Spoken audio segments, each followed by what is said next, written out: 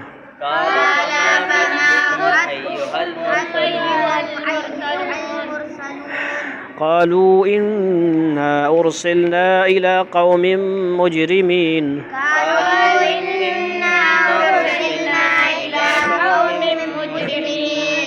إلا آل لوط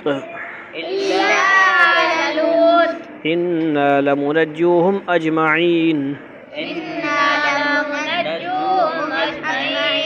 إلا امرأته قدرنا إنها لمن الغابرين.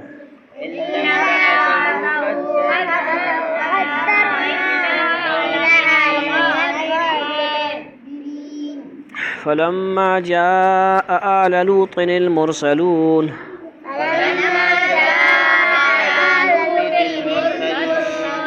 قال إنكم قوم منكرون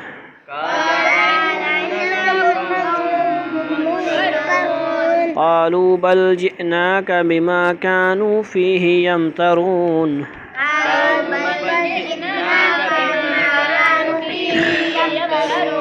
وأتيناك بالحق وإنا لصادقون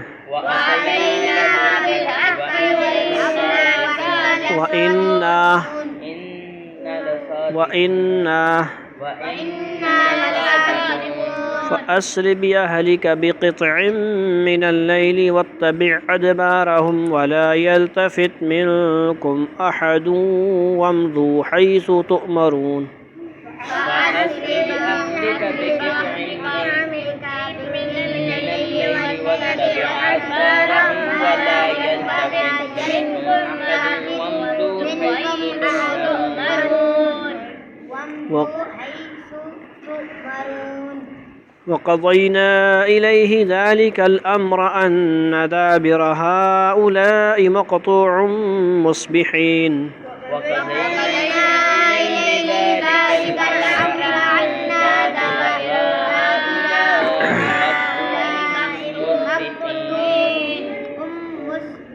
وجاء أهل المدينة يستبشرون